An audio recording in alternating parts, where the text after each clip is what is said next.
Simon Cohen, founder and CEO of Henco Global, thank you so much for joining us on State of Freight. You serve clients from all over the world. And what I would like to know is, what are they saying to you about these tariffs and the trade war, coupled with the rhetoric from the Trump administration? Thank you, Lorianne. Thanks for having me here. The rhetoric is still the same. We are all confused. We're waiting for the final results. People have uncertainty, and uncertainty creates fear. And what we're seeing in the markets is like people are holding on and they are holding everything up. It's like they're waiting for the news and, the information to arrive. Right now, after the latest news, people are starting to make some imports and some exports to the United States because of let's say, the urgent products, but the rest is on hold. So yeah, it's a tense calm. What types of industries are you seeing this pullback in, or the pause? So I would say that retail, for example, is on hold. The sales are, just not increasing. The automotive industry, it's moving forward. It's okay, but they are afraid of the retaliation of the tariffs. I would say the aerospace industry is also, moving forward because the orders, and the lead times are big, are long. Textile is, very weak right now. They are holding everything up. So the rest is flat or negative. So what we're seeing is the industry is just holding a little, and they are just waiting for the news just to move forward. Again, uncertainty, I believe, that creates fear, and fear is not good for the markets. China's trade into Mexico continues to be strong and coming in at a steady pace. Are you seeing any increase in interest in Chinese manufacturing in Mexico? So actually, no. In the past 2 years, when all this nearshoring trend started, yes, of course, we saw some Chinese investments. But right now, I believe that Chinese companies are holding everything up again. They are waiting for the news.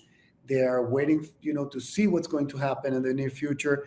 And Chinese companies are just doing business as usual with Mexico, not increasing anything. I don't see the volumes increase from China to Mexico. Actually, we're the biggest importer in containers, or the biggest freight forwarder that moves containers from Far East to Mexico. And we see that the volumes are, decreasing. They are not increasing. And, the market is as I'd said in the past, like in a tense calm. Everybody's just waiting for what's going to happen in the near future. Looking at the volumes of freight that you've moved previously by air and by land into the U.S., how high were the volumes, and are you seeing any more front loading as this trade war progresses? No, I believe that the companies are sending the merchandise that they need to sell, because people in the U.S. are still consuming. So they're still eating, the avocado that we sent from Mexico, and they are still eating the berries that we sent from Mexico, and they are still, buying the jeans that we sent from Mexico. So people are sending what's needed, what's urgent, but they're afraid of, getting the tariffs imposed. But I believe that, everybody will adapt to the new reality. And I think the administration in the U.S. is doing what they want to do. And I believe that we need to adapt. The world needs to adapt to the new reality. And I believe that Mexico is being one of the winners of this whole situation. And I see Mexico with very good and positive eyes. In terms of the USMCA, we know that it'll be up for renegotiation. We've seen the tense relationship between the United States and Mexico and Canada.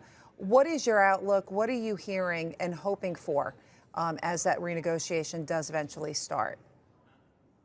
So I believe that we all need each other, right? I believe in this regionalization, and I think that what Mexico is, putting in the formula for this USMCA, it's very, very important. And what the US is putting, it's also super important, and Canada at the same thing.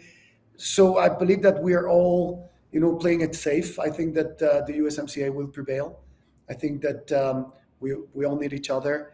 And I think that everybody knows what we have to do in order to fulfill and to comply with the USMCA. So I see that the companies are just betting in this area.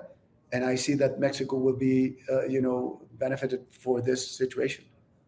One of the key sectors coming out of Mexico is auto parts. What are you seeing in terms of this part of the industry and even the auto manufacturing during this time? Sure. And you must remember that all these companies that are established in Mexico are American companies, right? Or most of them. So it's the same, we are part of an area that it's totally integrated. And I do believe in this regionalization. I think that the USMCA will prevail, will succeed. We will be growing together. And, our governments, they have mutual trust and respect, regarding our president, Claudia Sheinbaum. I believe she's doing a great job, talking with the U.S. administration, and we are working together, shoulder to shoulder, because we believe that we need each other. Um, these are my 2 cents, and I believe that our government is doing what they have to do. And finally, what are the unintended consequences you fear this trade war will have on the supply chain? So I believe supply chain interruptions will happen. If you can see, the global trade, it's very suitable to changes and to minor changes, and it impacts deeply in the entire supply chain. So we need to be super cautious and think twice before moving forward. We don't want to take any steps without being sure that we're certain on the ground we're just walking on. So I believe that uncertainty is bringing some tension in the world, and this tension is not good for international relationships. But I do believe that um, rationalization and intelligence will prevail in this world. We need more love. We need more understanding. We need to be together. We don't need more wars. Simon Cohen, founder and CEO of Henco Global, thank you for joining us.